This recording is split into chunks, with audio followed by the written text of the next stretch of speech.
Je ne prends pas souvent la parole au monument aux morts, mais j'avais envie cette année de partager avec vous ce qui, à mes yeux, est une injustice, l'octroi des reconnaissances de notre République vis-à-vis de ses citoyens. On parle ici évidemment des récompenses militaires, entre autres, médaille du combattant et autres distinctions, mais aussi de l'Ordre national du mérite et de la Légion d'honneur.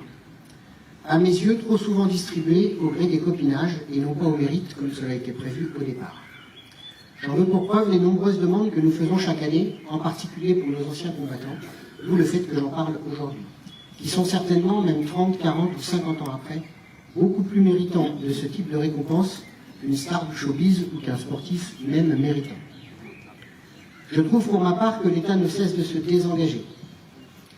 Qu'il le fasse d'un point de vue financier vis-à-vis de nos collectivités, c'est une chose, mais qu'il le mette ou qu'il délaisse le nécessaire devoir de mémoire envers nos anciens combattants et envers l'histoire me semble quelque chose d'inacceptable.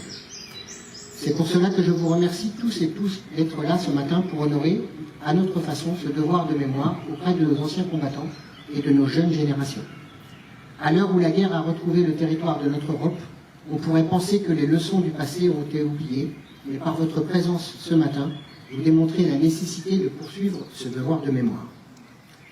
Voilà ce que je voulais partager avec vous en cette commémoration du 8 mai 45, et en vous donnant rendez-vous l'année prochaine, où nous commémorerons les 70 ans de la bataille de Dien Bien Phu, puisque nous avons l'honneur d'avoir dans nos rangs un des vétérans de cette bataille.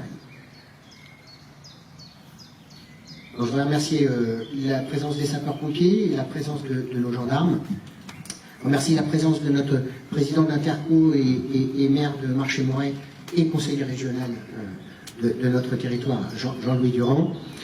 Vous redire que cet après-midi, vous savez, il y a des animations sur la commune, il y a la brocante de l'association du twirling bâton au complexe sportif jusqu'en fin d'après-midi, et puis le rétromobile dans le domaine des Brumiers jusqu'en fin d'après-midi avec un concours d'élégance de belles voitures à 15h30. Et sur ce, donc la cérémonie est terminée, on va remonter en cortège vers la mairie et on se retrouve dans la salle du conseil pour le traditionnel verre de l'amitié. Je vous remercie.